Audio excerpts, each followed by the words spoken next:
नमस्कार दोस्तों। तो चलिए हम लोग बात करते हैं आज एक बहुत महत्वपूर्ण टॉपिक के बारे में। ये आपका हमेशा आप लोग चर्चा में बना रहता है, आप लोग देखते रहते हैं। भारत में न्यूनतम समर्थन मूल्य की बात चलती रहती है। जब भी आपकी फसलों की बात होती है, किसानों की बात होती है, तो न्यूनतम समर्थन मूल्य की भी बात होने लगती है। तो बात करेंगे कि किस कारण में अभी चर्चा में है। उसके बाद प्रमुख जो बिंदु है उन्हें भी देखेंगे।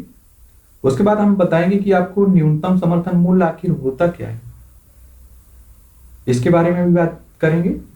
और न्यूनतम समर्थन मूल्य का निर्धारण कैसे होता है, उस पर भी हम लोग चर्चा करेंगे।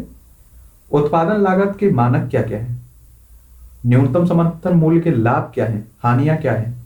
फिर आपने सुना होगा राष्ट्रीय किसान आयोग, उसके बारे में भी बात करेंगे। और इसमें आपके सुझाव क्या हो सकते हैं उसे भी बात करेंगे। और आप अपनी तरफ से भी सुझाव बता सकते हैं। अगर आप जमीनी स्तर से जुड़े हुए हैं तो बेहतर है कि आपको बेहतर पता होगा इसके बारे में कि इसमें सुधार क्या किया जा सकता है। जैसा कि आप सभी जानते हैं कि कोविड-19 से पूरा विश्व परेशान है। हम ही परेशान नहीं है, पूरा विश्व। आप अमेरिका की स्थिति देख सकते हैं, अर्थव्यवस्था की खस्ता हालत हो चुकी है।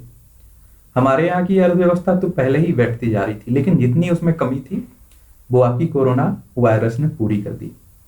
याद रखिए, हम उन देशों का आप सोच सकते हैं, उन देशों के पास में जहाँ आपका खाने के लिए नहीं उगता है, खेती नहीं होती होगी, बाहर से मंगवाना पड़ता होगा, उनकी हालत आप इस समय समझ रहे होंगे।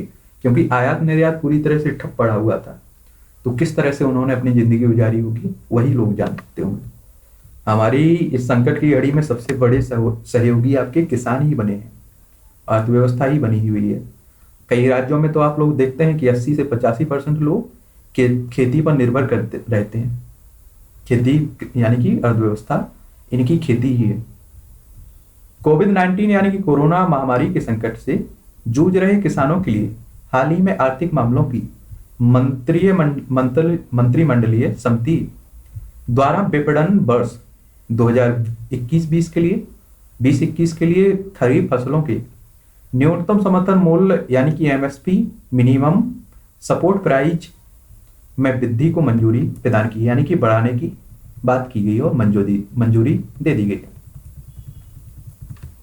प्रधानमंत्री नरेंद्र मोदी की अध्यक्षता में आर्थिक मामलों की मंत्रिमंडलीय समिति की बैठक में विपणन वर्ष 2020-21 की खरीफ सीजन वाली 14 अधिदृष्ट फसलों के न्यूनतम समर्थन मूल्य के प्रस्तावों को मंजूरी दी गई। विपणन वर्ष 2020-21 के लिए खरीफ सीजन की कुछ प्रमुख अधिशिष्ट फसलों के एमएसपी में वृद्धि इस प्रकार की गई है। जैसे कपास के लंबे रेशे वाली कपास की बात करें तो ये पहले आपका 5,550 रुपये प्रति क्विंटल बिकता था, लेकिन इसे बढ़ाकर आपका 5,825 रुपये प्रति क्विंटल कर दिया गया है। मध्यम रेशे वाली फसल की बात करें तो ये आपका पहले 5,225 रुपये प्रति क्विंटल बिकता था, लेकिन इसे बढ़ाकर आपका 5,515 रुपये प्रति क्विंटल कर दिया गया। धान की फसल की बात करें तो इस पर न्यूनतम समर्थन मूल्य 1,815 रुपये था प्रति क्विंटल, लेकिन अब इसे बढ़ाकर 1,868 रुपये प्रति क्विंटल कर दिया गया। इसके अलावा काला तिल में आपकी 755 रुपये प्रति क्विंटल तिल में और 370 रुपये प्रति क्विंटल उड़द में वृद्धि की गई है। ठीक है, 300 रुपये प्रति क्विंटल बाजरा में, 83% की तूर में और 58% की मक्का में 53 की और तूर में आपकी 58 की और बाजरा में आपकी 83% की वृद्धि देखी गई है। ठीक है, न्यूनतम समर्थन मूल्य आखिर होता क्या है, इस पर आप लोग ध्यान दीजिए। भारत में कृषि विकास की रणनीति का एक महत्वपूर्ण पहलू उचित कृषि कीमत को लागू करना रहा है। इस संदर्भ में न्यूनतम समर्थन मूल्य एक महत्वपूर्ण अवधारणा है। एमएसपी यानी कि न्यूनतम समर्थन मूल्य सरकार द्वारा प्रस्तुत की जाने वाली एक न्यूनतम कीमत होती है, जिस पर किसान चाहे तो सरकार को अपना माल बेच सकते हैं यदि बाजार की कीमत कम है। इस प्रकार एमएसपी किसानों को बाजार जोखिम के प्रति सुरक्षा प्रदान करता है। यानी कि आप समझिए कि हम किसान हैं, ठीक है, सरकार आपके लिए निर्धारित कर देगी, पहले ही बुआई के पहले ही निर्धारित कर देगी कि आपका गेहूं 10 रुपये किलो बेचा जाएगा। ठीक है, आप कितनी भी उपज होती है, कम होती है तो ही 10 रुपये किलो बिकेगा गेहूं, और अगर अधिक से अधिक उपज हो जाती है, कितना भी ज्यादा हो जाए, तब भी आपका 10 रुपए किलो ही गेहूं बिकेगा। एक में इसमें एक फायदा आपका किसानों का क्या रहता है कि अगर आपको बाजार में गेहूं के अधिक दाम मिल रहे हैं एमएसपी से, तो आप वहां दे सकते हैं। इस पर कोई पाबंदी नहीं है कि आपको सरकार को ही देना है। लेकिन अगर आपको बाजार में कम मूल्य मिल रहे हैं, तो आप सरकार को इस निर्धारित रेट पर दे सकते हैं। ठीक है, यानी कि एक किसानों को एक सुरक्षा मिली रहती है कि इससे कम आपकी फसल का दाम नहीं मिलेगा। ठीक है, भारत में एमएसपी की अवधारणा को लक्ष्मीकांत झा समिति की सिफारिशों पर 1965 में लागू किया गया था। कृषि लागत एवं मूल्य आयोग की सिफारिशों के आधार पर एमएसपी की घोषणा फसलों की बुआई से पहले की जाती है, ताकि किसान की फसल बुआई करने या न करने का निर्णय किसान ले सके। एमएसपी एमएसपी के बारे में सुझाव तो कृषि लागत एवं मूल्य आयोग द्वारा दिया जाता है, लेकिन इसके बारे में अंतिम निर्णय आपकी आर्थिक मामलों की मंत्रिमंडलीय समिति द्वारा लिया जाता है। गन्ने के लिए एफआरपी, गन्ने के लिए एफआरपी के संदर्भ में भी इस प्रकार की इसी प्रक्रिया को लागू किया जाता है। ठीक है, और रंगराजन समिति की सिफारिश पर इसे लागू किया गया था। वर्तमान में सरकार द्वारा 22 फसलों के लिए एमएसपी की घोषणा की जाती है, जिसमें से आपकी 14 खरीफ की फसलें हैं और 4 रबी की, और 2 आपकी वाणिज्यिक फसलों को शामिल किया गया है। इनमें से सरकार द्वारा घोषणा तो 22 फसलों के लिए की जाती है, लेकिन यह 24 फसलों पर लागू होती है। 2 अन्य फसलें तोरिया, ओवन एवं डेह स्कर्ड नारियल की एमएसपी सरकार द्वारा घोषित अन्य 2 फसलों सरसों एवं नारियल के मुताबिक होती है। तोरिया की एमएसपी सरसों के बराबर और डेस्क नारियल की मुताबिक होती है, यानी कि एक फसल के 2 के बराबर होता है।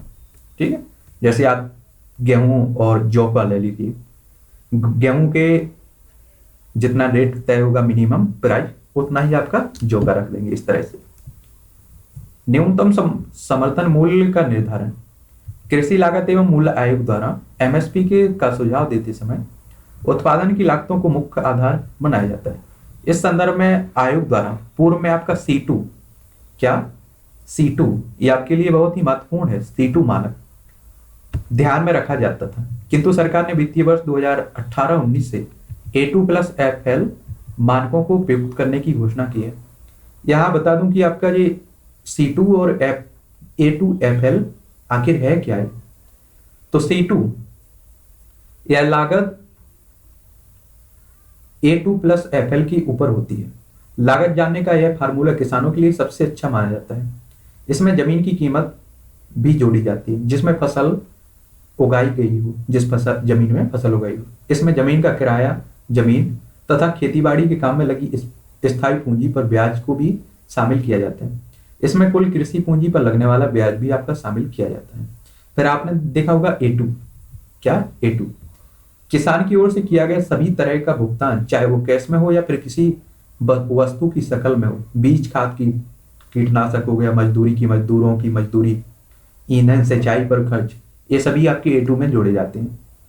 FL की बात करें तो हम लोग इसमें आपका A2 के अलावा आप परिवार के जो सदस्य होते हैं वो भी तो खेती में मेहनत करते हैं, तो उनकी मेहनता को जोड़ा जाता है। ठीक है, वर्तमान में आयोग द्वारा A2+FL मानक के आधार पर फसलों की उत्पादन लागत निकाली जाती है और सरकार द्वारा एमएसपी का निर्धारण इसी उत्पादन लागत की तुलना में 50% ऊपर किया जाता है।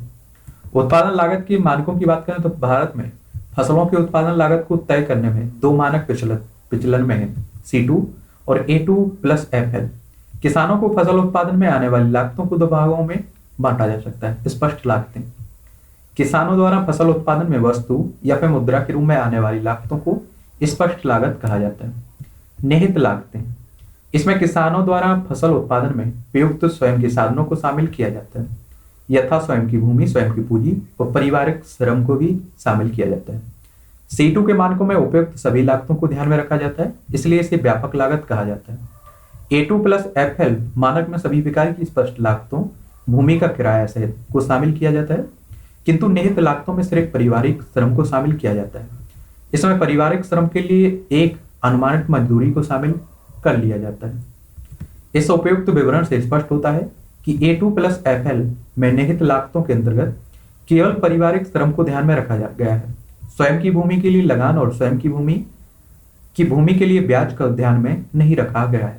यही कारण है कि किसान संगठनों द्वारा लगातार इस मुद्दे को उठाया जा रहा है कि सरकार ने MSP हेतु राष्ट्रीय किसान आयोग की सिफारिशों को पूरी तरह से लागू नहीं किया है। यानी कि जो आपके राष्ट्रीय किसान आयोग ने सिफारिश की थी उसकी सिफारिशों को पूरी तरह से लागू नहीं किया गया है। राष्ट्रीय किसान आयोग है क्या आखिर, इसे भी देख लीजिए, फिर इसके बाद हम लोग लाभ और हानियां देखते हैं। भारत में MSP की सरकारी नीति में बदलाव लाने हेतु कई समितियों और आयोगों का गठन किया गया।